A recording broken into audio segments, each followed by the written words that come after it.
모든 민족을 그 앞에 모으고 각각 구분하기를 목자가 양과 염소를 구분하는 것 같이 하여 양은 그 오른편에 염소는 왼편에 두리라.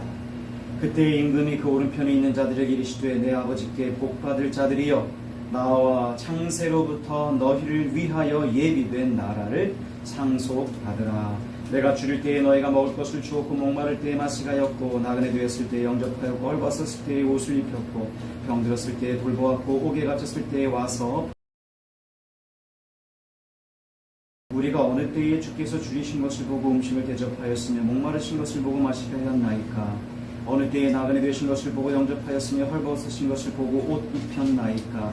어느 때에 병드신 것이나 옥에 갇히신 것을 보고 가서 배웠나이까 하리니 임금이 대답하여 이르되 내가 진실로 너희에게 이르노니 너희가 여기 내 형제 중에 지극히 작은 자 하나에게 한 것이 곧 내게 한 것이니라 하시고 또 왼편에 있는 자들에게 이르시되 저주를 받은 자들아 나를 떠나 마귀와 그 사자들을 위하여 예비된 영원한 불에 들어가리라.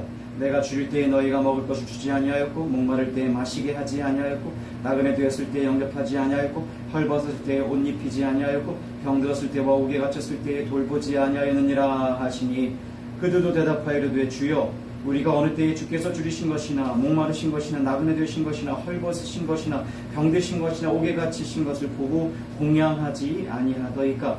이에 임금이 대답하여 이르시되 내가 진실로 너희에게 이르노니 이 지극히 작은 자 하나에게 하지 아니한 것이 내게 하지 아니한 것이니라 하시니 그들은 영벌에 의인들은 영생에 들어가리라 하시니라. 아멘. 우리 참회의 기도, 회개의 기도 이 시간 드리시겠습니다.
욕심을 따라 썩어져가는 구습을 따르는 옛사람을 벗어버리고 오직 심령이 새롭게 되어 하나님을 따라 의와 진리의 거룩함으로 지으심을 받은 새 사람을 입으라.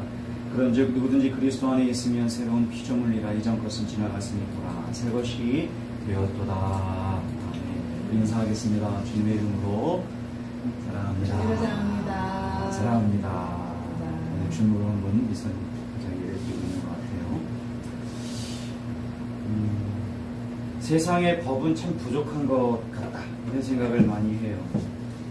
근데 그 세상의 법마저도 기본은 뭐냐면 행한 것에 대해서 이제 심판하는 거죠. 그 과정이 재판 과정이고, 물론 거기에는 동기도 있고 태도도 있고 뭐 그런 것들을 이제 감안하긴 하지만 피해자 입장에서는 가해자가 터무니없이 낮은 형벌을 받은 것 같고, 또 그 형벌을 당하는 자들은 또 억울한 면이 있고, 이렇게 여러 가지 이 세상에 완벽하지 않는 것이 법이죠.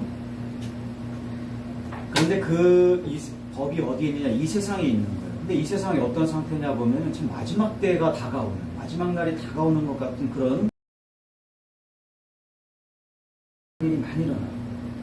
정말 뭐 어떤 뭐 칼부림이 일어나고 이런 여러 가지 일이 일어나는 중에도 법은 집행되고 있고, 오늘 이런 주제를 가지고 함께 나눠보길 원해요. 행한 것에 대해서 심판받는 게 있고, 그것이 이 세상에서 일어나는 일이다. 우리는 이제 교회 얘기를 한참 했어요. 그게 뭐냐면은 새로운 존재라는 것이고, 또 그게 무엇이냐면 예수님이 우리의 머리 되신다, 즉 충만이고 풍요다 이거고, 또 그러한 삶이 어떠한 삶이냐 그러면 사랑이고, 이런 얘기를 쭉 같이 했고, 그것은 다 그리스도와 연합해서 가능한 거고 우리로부터 나온 것이 아니고, 이런 얘기를 우리 함께 했습니다.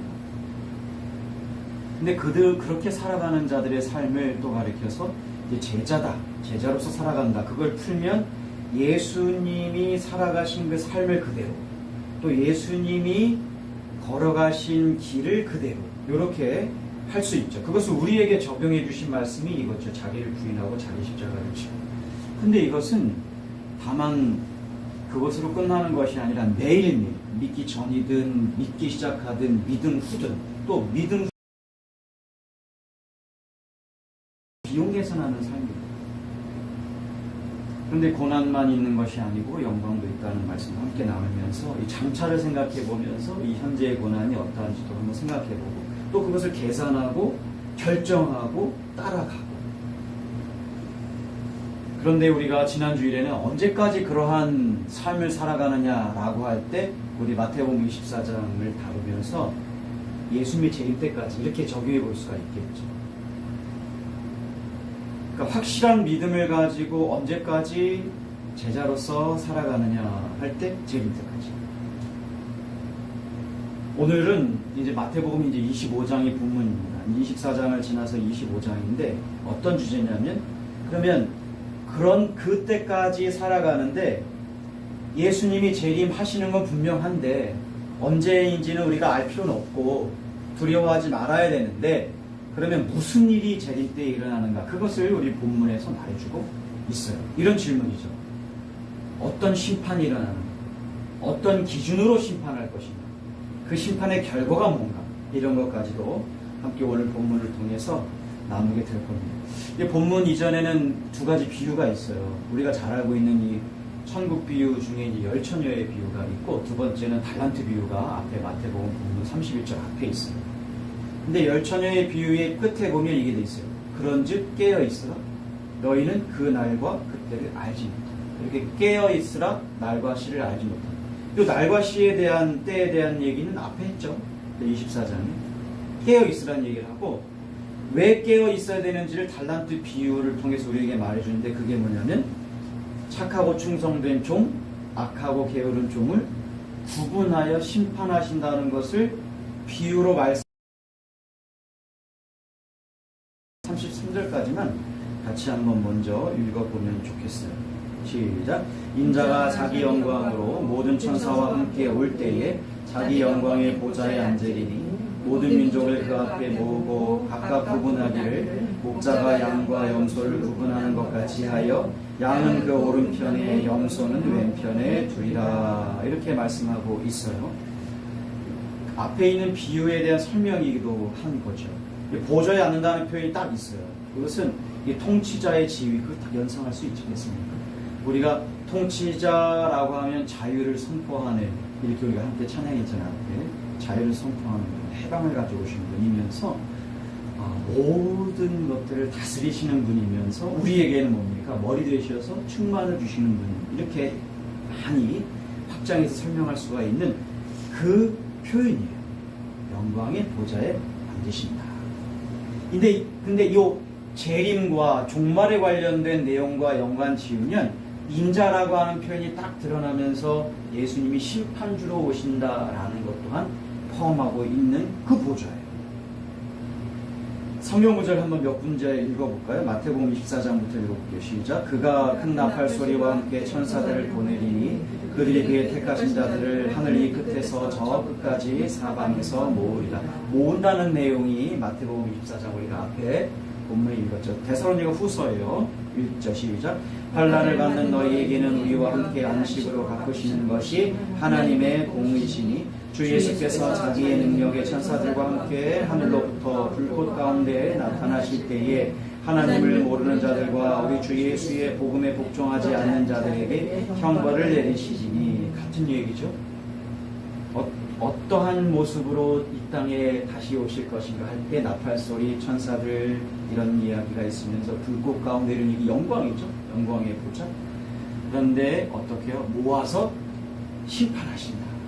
계시록 한번 같이 읽을까요? 시작. 또 내가 보니 흰 구름이 있고 구름 위에 인자와 같은 이가 앉으셨는데 그 머리에는 금열유관이 있고 그 손에는 예리한 낫을 가졌더라. 또 다른 천사가 성전으로부터 나와 구름 위에 앉은 이를 향하여 큰 음성으로 외쳐 이르되 당신의 낫을 휘둘러 거두소서. 땅의 곡식이 다 익어 거둘 때가 이렇습니다 하니. 역시 마찬가지죠. 우리가 읽은 본문 31절, 33절까지 보면은 이제 그 영광의 보좌 이후에 이어지는 내용이 뭐냐면 민족을 심판주 앞에 모은다는 얘기가 우리가 읽은 본문들과 함께 같이 있어요. 그리고 각각을 구분하는데 오늘 본문에는 어떻게 됐어요? 양과 염소, 목자가 양을, 염소를 구분함 같이 있다. 그러면서 편이 있어요. 오른편과 왼편. 특히 여기서 오른편, 왼편을 딱 얘기하고 있다는 거죠. 그러니까 심판을 위해서 모은 얘기가 있고 또 심판하는 얘기로서 구분이 있어요. 모아서 심판하시는. 근데 그 방법이 구분하는 거예요. 심판주 앞에 모이는 것은요, 이 본문에 보면은 예외가 없는 거예요. 제외되는 사람이 없다는 거예요. 당시 문화를 보면은 이제 낮에는 풀을 뜯게 하기 위해서 양과 염소를 같은 장소에 풀어놓았다고. 근데 이제 무리를 지어 있대요. 양은 양끼리, 염소는 염소. 또 색깔도 까맣고 하얗고 이렇게 했겠죠. 근데 이제 밤이 되면 추위에 약한 염소들은 따로 모아 했는데 그것을 사람들은 문화로 알고 있으니까 이 오른편 왼편과 또 구분하는 목자 이런 얘기 비유를 딱 들으면 아는 거예요. 그러니까 예수님이 다시 이거를 어떤 의미냐? 예수님이 다시 오시기 전에 이렇게 함께 있다는 거예요. 이 세상에 다 같이 함께 사는 거예요. 믿던 안 믿던 악한 자든 선한 자든 또 조금 선하고 더 많이 선하든 뭐 많이 악하든 조금 악하든 간에 다 섞여 산다는 거예요. 그런데 예수님이 다시 오실 때는 그런 모든 자들이 다 모아져서 심판주 앞에 서게 될 때에 제외되는 사람이 하나도 없을 거라는 얘기죠. 더 확장해보면 이겁니다. 신자든 불신자든, 신자 즉 하나님 나라 백성, 성도, 제자든 그렇지 않던 간에 다 주 앞에 모이게 되어 있다는 거예요. 그러면서 심판이 일어나는데 딱 둘로만 구분되는 거예요. 둘만 딱 얘기를 하는 거예요. 양 아니면 염소인 거죠. 우리가 체육대회 같은 거 하면 OX 퀴즈 많이 했어요. 저도 그걸 많이 진행해 봤는데 그러면 가운데 줄을 놓고 자 문제는 선택하십시오 할 때 자기가 선택하잖아요. 근데 이때는 다 모여서 이때는 마지막 때는 뭡니까? 선택을 하는 것이 아니라 구분된다는 거예요. 오른편 왼편이 나오는데요. 오른편 아시죠? 구약부터 이게 이제 좀 제가 읽어드릴게요. 위엄과 영광, 존귀와 생명의 자리.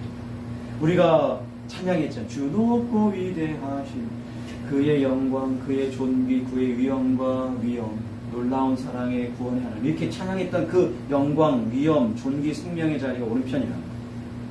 근데 왼편은 뭐냐 그러면 저주와 사망, 아주 미련하고 힘의 상실 이런 예를 들면 사사기 3장 15절에 나오면 그런 것들이 있어요.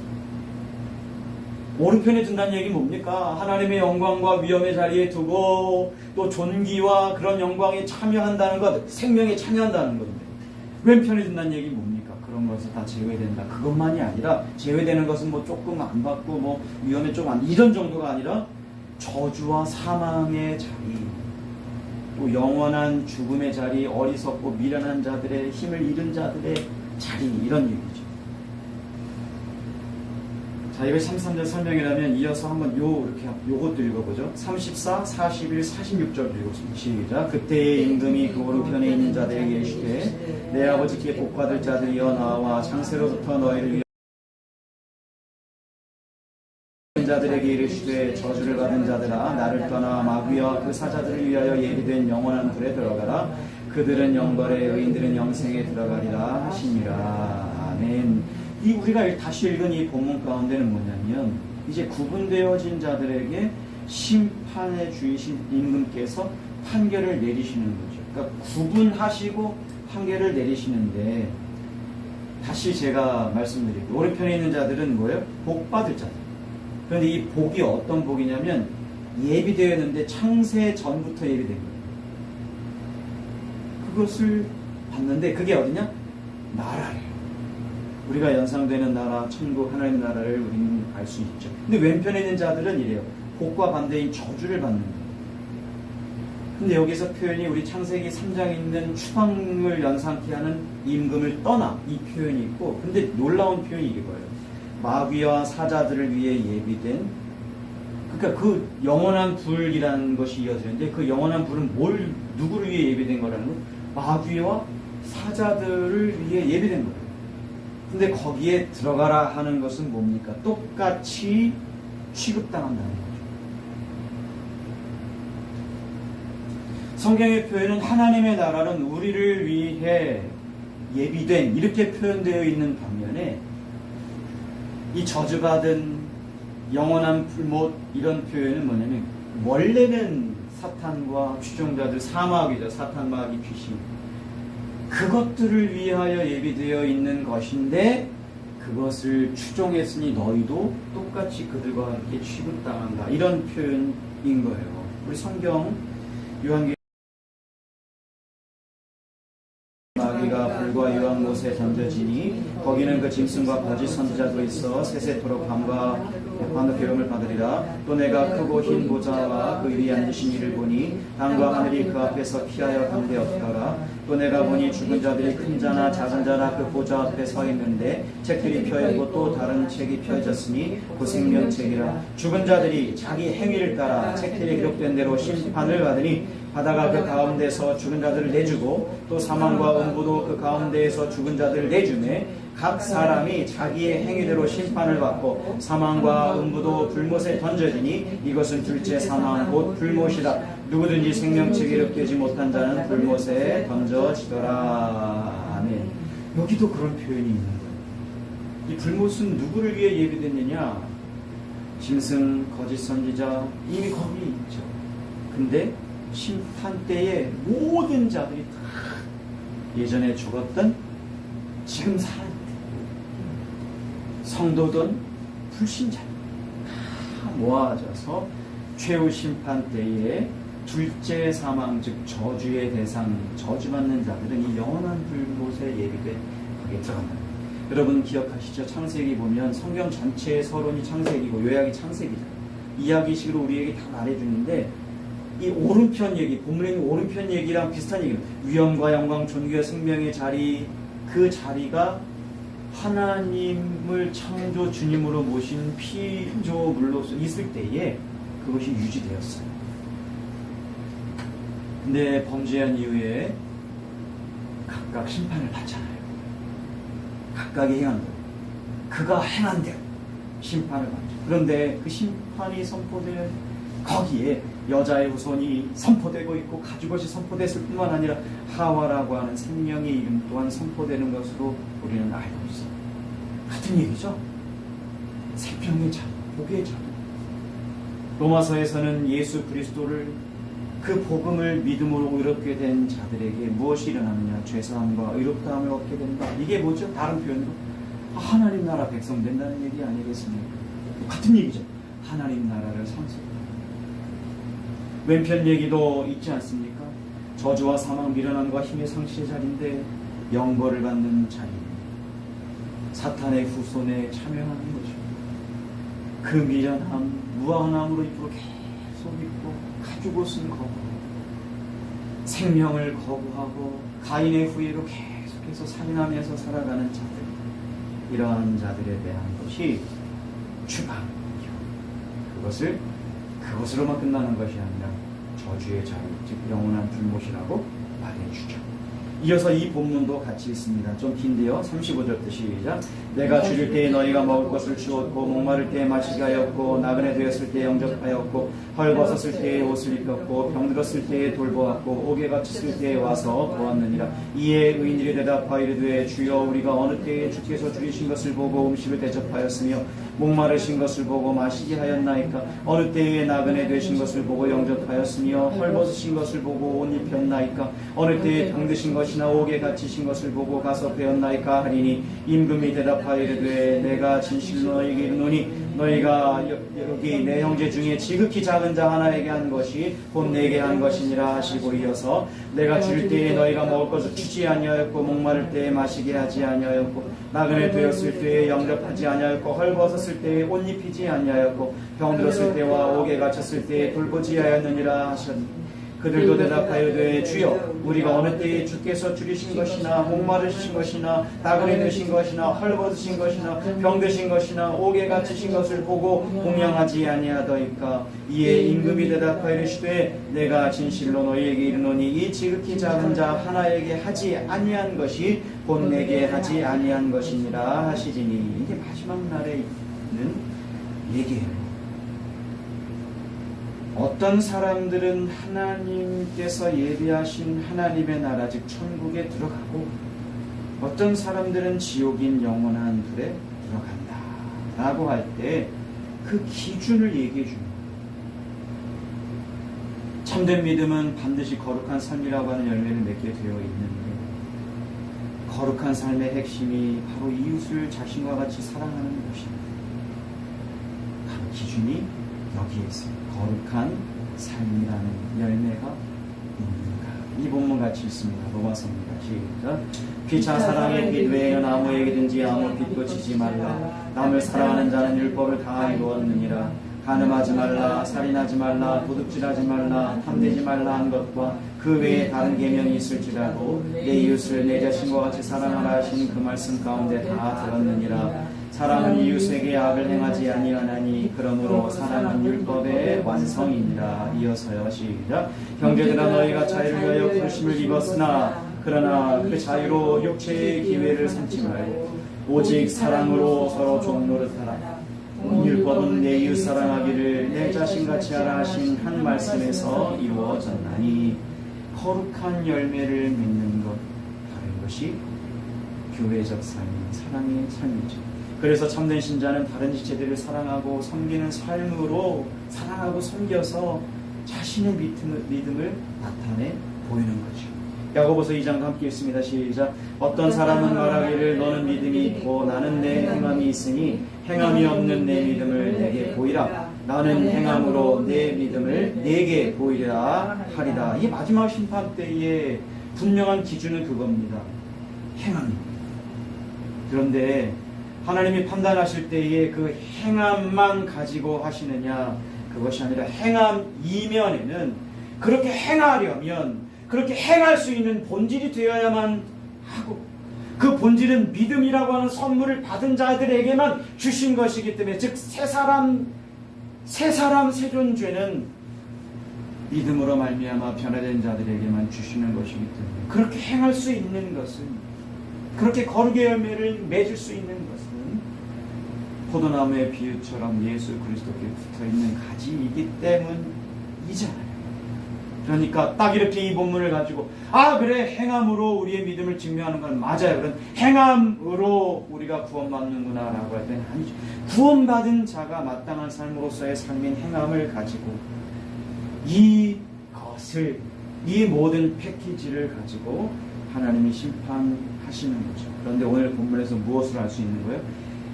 구분되는 그 기준이 믿음과 더불어 있는 열매구나. 오늘 이 본문을 가지고 우리 적용해 보면 좋겠어요. 먼저 우리 첫 번째는요, 우리가 이 재림에 대해서 어떠한 일이 일어나는지도 알고 그 기준이 뭔지도 알고 믿는 우리가 되기를 바라요. 예수님은 다시 오십니다. 그분이 말씀하신 대로 다시 오십니다. 그런데 때와 시기는 알 수가 없어요. 아무도 예상하지 못한 시기에 도둑같이 오신다고 했어요. 그러니 이렇게 생각하고 살면 편하다 이것이 아니라 이렇게 생각하고 살아야 하는 건데, 그게 뭐냐면 오늘이라도 당장 예수님이 오실 수 있다라고 생각하면서 살아가는 거예요. 그러면 많은 의미가 담겨 있죠. 기다리면서 준비하면서 살아갈 수 있는 거예요. 즉 곧 오신다는 믿음으로 살아가는 거죠. 그런데 앞서 말씀드렸듯이 첫 번째 적용은요, 어떠한 일이 일어날지도 우리가 믿는 거예요. 구분하시는 것이 일어나는 거예요. 구원할 자와 벌할 자, 영생 아니면 영벌, 제3지대는 없어요. 하나님 보시. 우리는 뭔가 이렇게 막 고를 때 보면 이렇게 따로 떼놓고, 잘 구분 안 되게 따로 떼놓고 이렇게 하잖아요. 하나님, 얘는 보면 예수 있는 것 같은데 넌 따로 이렇게 안 하신다는 거예요. 분명하게 확연하게. 왜냐면 제가 한번 생각해봤는데 그도 그럴 거예요. 빛으로 드러나나니 이렇게 아마 확 빛나지 않을까. 제 생각이에요.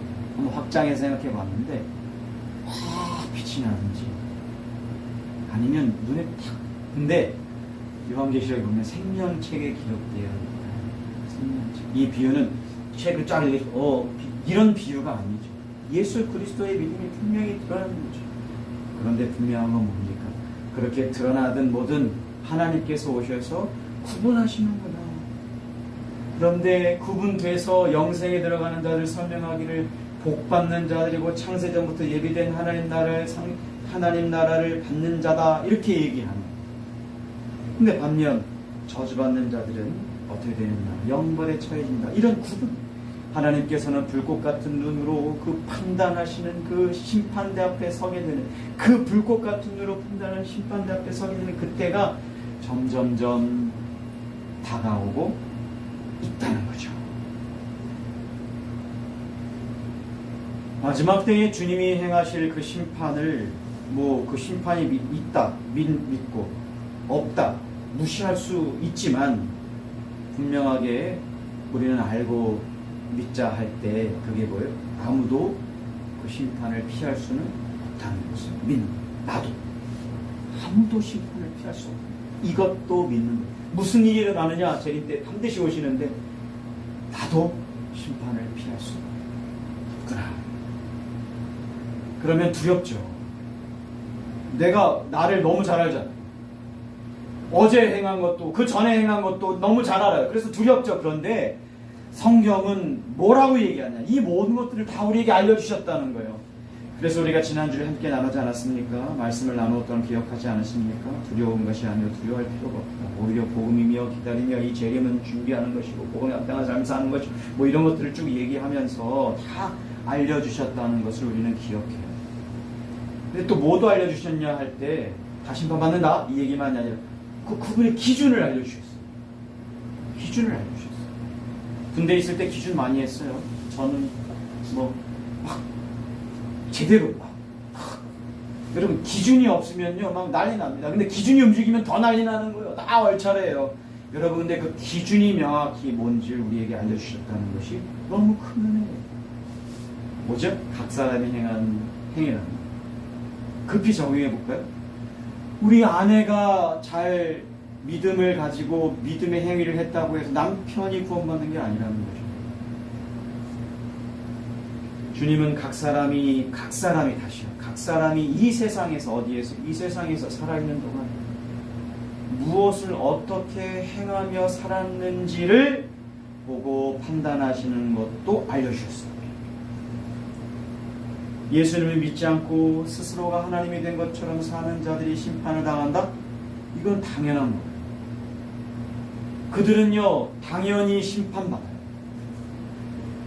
로마서 1장에 의하면 다 내버려짐 당한 것, 저주받는 상황인 거거든요. 그런데 문제는 뭐냐면 교회 안에도 믿음을 가졌다고 하는 사람들에 대해서 심판이 있다라고 말하죠. 신자 불신자 다 심판을 받는 거예요. 믿지 않는 자들이 심판받는 것은 당연한 거예요. 이건 논할 가치도 없는 거예요. 그런데 문제는 뭐냐면 우리에게 있는 문제는 뭐냐면 믿음을 가졌다고 하는 사람들에 대한 심판이 있다는 거예요. 바꿔 말하면 어떤 사람들은 내가 스스로 믿는다고 생각하고 구원을 받을 것이라고 기대하고 있죠. 그런데 성경을 통해서 우리에게 알려주신 것은 뭐냐면 믿지 않는 자들이야 당연히 아웃인데 믿는다고 하는 교회 안에서도 아웃되는 자들이 있다는 거예요. 올바로 믿는 자로 살았는지, 올바로 알고 복음을 올바로 그 복음에 합당한 삶을 살았는지, 즉 참된 믿음과 거룩한 열매가 있는지를 우리에게, 그것이 기준인지를 우리에게 알려주셨다는 거예요. 교회 안에 있는 자들. 사실 성경 본문 전체는요, 교회 안에 있는 자들에게 1순위로 말씀해 주신 거죠. 그리고 교회의 사명 중에 하나가 전도죠. 여러분, 우리에게 이걸 알려주셨어요. 그러니까 기준을 아니까, 그걸 명확하게 아니까 우리에게 은혜죠. 주님은 마지막 날에 이 땅에 다시 오셔서 우리의 말이 아니라 우리의 삶을 보실 거예요. 참된 믿음은 반드시 그에 합당한 열매를 맺게 되어 있죠. 예수님을 사랑한다라고 말하십니까? 그러면 예수님을 사랑하는 삶을 연약한 저도 또 더불어 연약한 여러분도 살아야 합니다. 사랑해야 하는 제자로서 살아가야 하는 것이죠. 어떻게 매일매일 우리가 제자입니다라고 고백하고 연약하죠. 순간 넘어지죠. 그런데도 일어나서 다시 예수님의 힘으로 일어나고 십자가를 바라봄으로, 여러분 십자가를 바라봐야만 일어나죠. 나를 바라보면요 계속해서 내가 할 수 있다라고 생각하면 계속해서 넘어진 상태로 있을 수밖에 없고 그냥 실망밖에 없어요. 그래서 참된 믿음 사람, 참된 믿음을 가진 제자, 그리스도를 따라가고 십자가를 매일매일 바라보면서 교회적 삶의 사랑을 행하는 거죠. 물론 여기서 믿음의 행위가 어떻게 의로움의 근거가 되겠습니까? 여기서 행위는 뭡니까? 믿은 자가 믿은 자의 삶을 믿음으로 살아갑니다. 여러분 이런 의미가 어떤 것인지 다 아시죠? 믿는 자가 믿은 자의 삶을 믿음으로밖에 살아갈 수가 없는 거예요. 누구를? 그리스도를. 누구를 따라? 그리스도를. 어떤 길이요? 그 길, 고난의 길을 가는 거죠. 이걸 다 알려주셨어요. 반드시 오신다. 때는 몰라. 두려워하지 마. 근데 오면 구분할 거야. 다 알려줬어요. 근데 그 기준이 뭔지도 다 알려주셨어요. 할렐루야. 그렇다면 우리가 어떻게 해야 될까요? 아니 어떻게 할까요 우리가? 앞서 말씀드렸지만 법이 이 땅에 있는데 그것도 동기, 마음, 태도 다 강한하지만 부족하다. 그런데 그것처럼 그것을 통해서 뭘 더 알 수 있느냐? 하나님이 이 땅에 오시면 하나님이 제정하신 법대로 재판관이신 하나님이 형벌을 내리실 거다. 각각 행한 것대로. 그렇죠? 그런데 이 세상에서 행한 것을 가지고 한다. 근데 이 세상이 마지막 때를 향하여 간다. 이런 내용을 말씀하면서 이 세상을 살아가는 우리가 어떻게 해야 될까? 첫 번째는요, 당연히 알고 있는 바를 먼저 말씀드리려고 해요. 감사합시다. 이 감사가 감사하자고 나오냔 말이에요. 그런데 제가 봐요. 감사하자라고 하면 감사가 나와요. 예를 들면요, 2007년에 제가 뉴질랜드 갔을 때 그때 내비가 없었어요. 아시죠? 김현성 님도 경험하셨을 텐데 내비가 생기기 전까지 지도로 다녔어요. 지도 표지 페이지. 그 뒤에 일러 뒤에 다 해서 그걸 딱 펼쳐서 해서 다녔어요. 근데 왜 이렇게 이정표 작아요? 영어로 써있고. 헷갈린 거예요. 게다가 옛날 버전 지도를 가지고 있으면 이거 새로 생긴 단내 있어요. 그렇지요. 거기 가면요 낭패 보기 쉬워. 새로 난 길, 새로 된 도시거든요.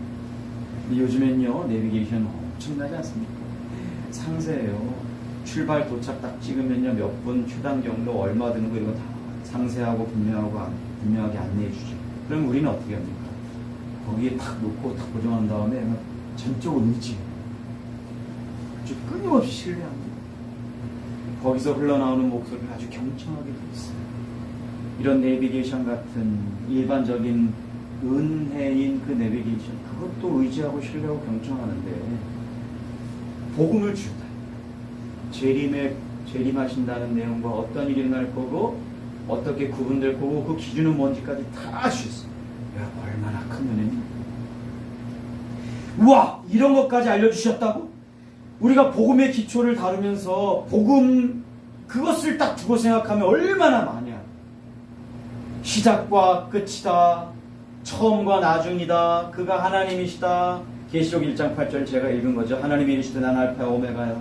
전에도 있었고 장차 올 자요 전능한 자요. 왜 그렇게 말씀하셨는지를 아는 거예요. 왜? 우리에게 알려주셨어요. 여러분 감사하죠. 다 알려주셨어요. 그러니까 그 말씀을 읽으면, 그 말씀을 들으면, 그 말씀을 연구해서 그것이 충분한 의미가 뭔지를 잘 드러내면, 그리고 오늘날 나에게 딱 적용하면 이해가 되는 거예요. 왜 알파 오메가라고 말씀하셨는가? 맞잖아요. 하나님의 나라를 세우셨습니다. 복을 주셨습니다. 순종하기만 되으셨습니다. 마지막 하나님 나라를 다시 세우실 겁니다. 예수 그리스도가 주인 돼서 오실 겁니다. 그 나라에 다시 들어가게 하실 것입니다. 완성입니다. 그렇잖아요. 이해가 되죠. 야, 이런 거구나. 그런 거구나. 우리가 찬양 읽었는데 제가 찬양하면서 놀라운 사랑의 구원의 하나님 지금 오소서 하면서 그 위엄과 영광과 존귀와 위엄, 그 왜 찬양, 그 가사가 왜 있는가? 맞아요. 영광의 보좌로 임하시는 다 이유가 있는 거. 그렇구나. 복음은 그런 겁니다. 제가 여기 썼어요. 너무 그렇게 너무를 셀 수 없이 많이 갖다 붙여도 다 표현할 수 없는 은혜가 바로 복음이고 우리에게 알려주셨구나 하는 거죠. 복음은 모든 역사, 즉 구원의 역사구나. 하나님 나라에 있게 하시는 거구나. 본문에 있잖아요. 복받을 자들이여 창세전부터 예비된 그 나라를 상속받으리라. 여러분 복음 그러면 설레십니까?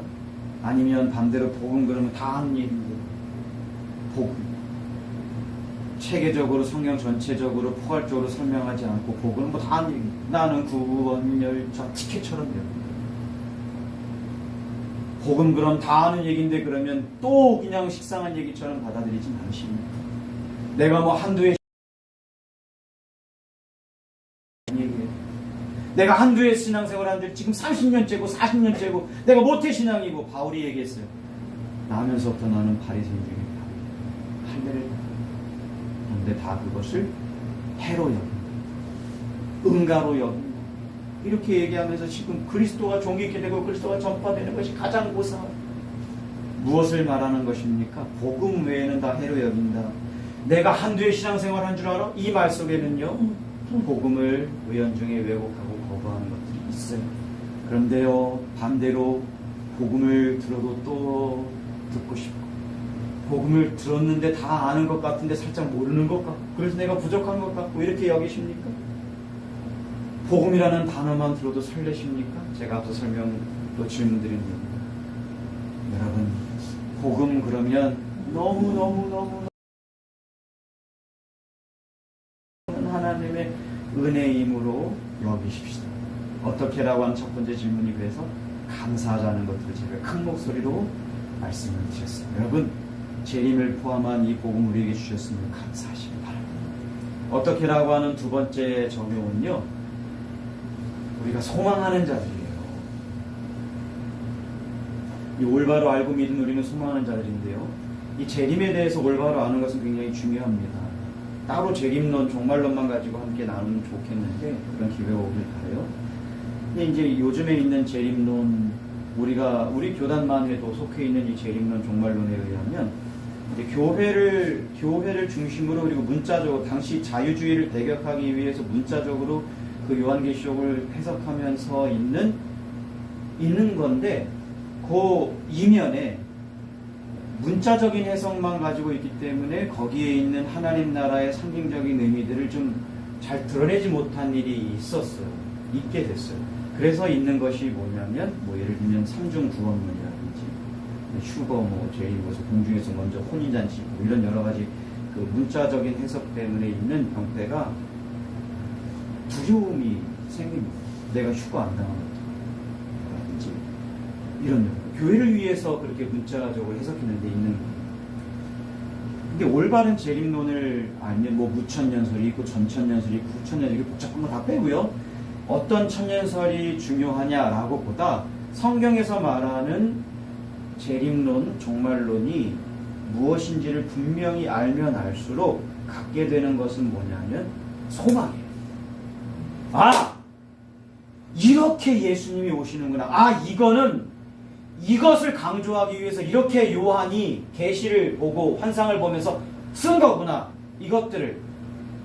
그리고 이 내용은 결국 뭐구나. 여러분 때와 시를 알 필요가 없다는 얘기 우리 무시해. 이게 아니라 그거 관심 두지 말고 예수님 꼭 오셔. 그것만 알아. 분명히 알아. 이렇게 얘기하는 거죠. 그죠? 여러분 때와 시를 알고 그 세대주의 전천년이에요. 때와 시를 알려고. 얼마나 많이 계산했습니까? 담임선교회. 그래가지고 뭐 언제 와가지고 뭐 어떻게 되고 뭐 어떻게. 얼마나 갔다 가지고 얼마나 많은 사람이 죽어갔어요. 여러분 그런 것이 아니라 소망하게 됩니다. 소망하면 할수록 견디게 되죠. 견디면 견딜수록 요한계시록 1장부터 3장 안에 있는 그 7개 교회들에게 공통적으로 하신 말씀, 이기고 견디는 자들에게 상 주신다는 그 하나님 나라의 상소. 견디게 하면 이기게 됩니다. 고난과 죽음의 길인 십자가의 길 따라가는 제자. 우리 그 얘기잖아요. 그거 하게 되는 거예요. 그래서 바울이 고백하는 고백이 우리의 고백처럼 되는 거죠. 내 안에 그리스도께서 사신다. 내가 육체 가운데 살지만 내 안에 사시니 그리스도가 그것 때문에 살아간다. 바꿔 말하죠. 내가 사나 죽으나 유익. 우리 복음을 올바로 알고 알면 알수록 뭐가 있습니까? 제일 거는 포함해서 소망하게 되니 소망합시다. 우리가 어떻게 두 번째 소망하는데 소망은요 뭐로 이어지냐면 두려움이 사라져요. 그래서 우리가 마라나타 주의 수여 어서 오시옵소서 이렇게 찬양할 수 있는 이유죠. 두렵다면 조금만 더 제가 선행을 쌓고 오십시오. 이렇게 되겠죠. 이건 잘못된 구원론이죠. 여러분 어서 오시옵소서. 또 소망하는 자는 두려워하지 않을 뿐만 아니라 어떻게 됩니까? 두려워하지 않으면 담대해져요. 두려움이 없으면 담대해져요. 두려움이 없으면 담대해진다. 성경이 이긴다는 표현이 얼마나 많습니까? 근데 이긴다라고 할 때 거칠애로 세상에서 기죽어 사니까 세상에 힘없이 살아. 돈도 없고 그냥 막 저기 그냥 상류로 살아. 이리 치이고 저리 치이고 살아. 불쌍해. 그러니까 힘내. 이길 수 있어. 그게 격려 정도냐? 격려 맞죠. 그런데 그런 정도로 이긴다는 표현, 담대하라는 표현이 있지 않아요. 그 이긴다는 표현, 담대하다는 표현 앞에는요, 우리가 본질적으로 이긴다는 표현이 있고, 그 표현 앞에는 그 본질에는 누가 있느냐 할 때 그리스도와 연합이 있고, 그리스도가 어떻게 하셨느냐라고 할 때 사망과 죽음을 이기셨다라고 하는 것이 있고, 그 사망과 죽음을 이기신 근거가 뭐냐? 바로 십자가 사역이 있다는 것을 우리에게 말해줘요. 이렇게 가는 거죠. 우리가 이긴다. 왜로 갔을 때, 그런 우리가 당연히 이기지. 이러한 것을 담대하라. 세상도 이긴다. 그러면 뭐 가만히 있으면 이깁니까? 나는 이기는 자야! 이렇게 가만히 있습니다. 이미 아직 사이에서 우리가 그런 본질을 가졌지만 이기는데도 힘써야 돼요. 왜요? 아직 세 가지가 있어요. 공중원세를 잡은 사탄 마귀의 유혹과 공격이 있어요. 이 세상의 풍조가 너무 거대해요. 유혹이 심해요. 공격이 강해요. 그리고 아직 나는 용서받은 죄인이에요. 연약한 사람. 그래서 또 다른 서신서에 이렇게 했죠. 죄와 싸우되 피 흘리기까지 싸우지 않는다. 주님의 다시 오심을 준비하며 기다리는 자는요, 이게 복음을 알고 믿으며 복음을 이루길 소망하면서 무엇도 합니까? 두려워하지 않고 대항하며 싸우는 담대함까지 소유합니다. 어떻게라고 하는 세 번째는요, 우리 믿음을 점검하길 바랍니다. 주님 우리에게 요구하신다라고 우리는 앞서 복음의 기초조를 함께 설교하면서 다뤘죠. 사랑을 요구하고 있어요. 교회냐? 그럼 사랑이야죠. 제자냐? 그리스도의 십자가를 걸어가야죠. 그러면서 마지막 예수님의 나라를 소망하냐? 그러면 너 믿음을 점검해야죠. 믿음이 진실하냐? 또 거룩의 열매가 있는가? 생각해보세요. 믿음은 지식, 동의, 신뢰니까. 이 신뢰는 거룩한 열매니까. 그렇죠? 그것이 다 있을 때 올바른 믿음이다. 여러분 교회로 믿음을 점검하는 거예요. 여러분 그 세례를 점검하자는 말을 들으면요 감사하실 바랍니다. 왜요? 이게 그리스도를 옷 입는 문제잖아요. 그냥 아무 옷이나 입는 우리 보이는 옷 얘기가 아니죠. 아무 옷이나 입으면 안 되잖아요. 근데 반은 그리스도 옷으로 입은 것 같은데 반은 아니야. 이런 것도 아니에요. 왜냐면 둘로 딱 나눠지니까. 그리스도를 옷 입었냐? 아니냐. 또 이 세례 문제는 뭐예요? 그리스도 안에 있느냐 아니냐 그 문제니까. 그리스도 안에 있다 안에 밖에 있다는 뭐예요? 아담 안에 있다. 아담 아래에 삶을 사는데 옛사람 아래 있다. 자동적으로 죄를 짓는다. 지금 뭐예요? 그냥 아웃된 삶이에요. 그런데요. 우리는 교회적으로 이 세례를 점검하시다 하면은 그것들을 막 점검해 주려고 하니까 얼마나 기쁘고 감사한 거예요. 그리고 여러분 오른편 한번 생각해 봅시다. 점검하자 할 때요. 참된 신자, 참된 성도, 참된 제자의 반응은 어떻습니까? 기분 나빠하잖아요. 왜냐면은 성경 그러니까 그 성경에 겸손히 무릎을 꿇는 자니까요. 내가 알고 있는 바는 다 내려놓고 그 성경을 받아들이려고 하는 자니까 기분 나쁘잖아요. 또 하나 올바로 믿으려고 하는 것이기 때문에 기분 나쁘잖아요. 그러면 복 있는 자요 창세로부터 예비된 하나님 나라를 상속받는 영생이 보장받는 자. 근데 왼편 어떻습니까? 거짓 성도다. 기분 나빠요. 왜냐하면 나를 점검해? 내가 한두에 믿었어. 나를 판단하려고 판단으로 해요. 근데 성경은 판단이 아니라 test and examination. 나를 무시하고 나를 거부하고 이게 아니라 나를 돕고 내가 스스로 그리스도를 어디 봤는지를 확증하는 데 이르고 이 믿음을 테스트하고 examin하는 것은 확증에 이르는 거거든요. 아 이것이구나. 여러분 점검해야 됩니다. 왜냐하면 이것은 둘로 갈라지는 그 문제이기 때문이기도 하기 때문에 우리 이 본문을 읽고 말씀을 마치려고 해요. 로마서 11장 25절입니다. 시작. 형제들아 너희가 스스로 지혜 있다 하면서 뒤에 없어요? 더 넘겨보세요. 없어요? 제가 읽어드릴게요. 형제들아 너희가 스스로 지혜 있다 하면서 이 신비를 너희가 모르기를 내가 원하지 않냐노니 이 신비는 이방인의 충만한 수가 들어오기까지 이스라엘의 더러는 우둔하게 되는 것이라. 디모데후서 3장 14절.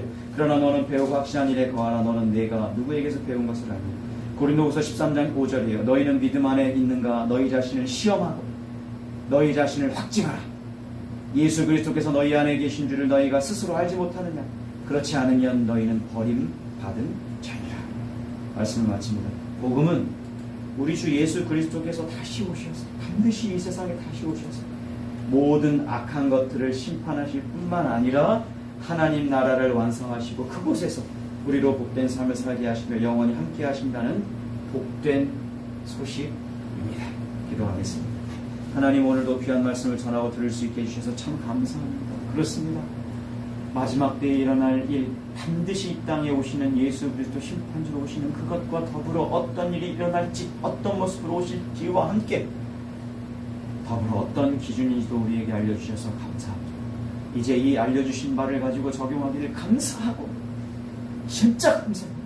너무 큰 은혜이기 때문에 기준이 무엇인지도 분명히 알았으니까 그리고 더불어 두려워하지 않고 소망하고 그리고 나의 믿음을 점검해 나가며 살아가는 우리 모두에게 해주옵소서. 그래서 이 책임을 소망하고 기뻐하고 즐거워할 뿐만 아니라 나의 믿음을 점검하고 올바로 복음을 또 듣고 또 들으며 또 복음으로 무장하고 더불어 복음에 합당한 삶을 살아가는 우리 모두 되도록 주님 인도해 주시기를 간절히 원하오니 예수 그리스도의 이름으로 기도합니다. 아멘. 우리 함께 찬양함으로 나의 생명 모든 것 주님 앞에 드리십니다. 시작. 나의 생명을 드리니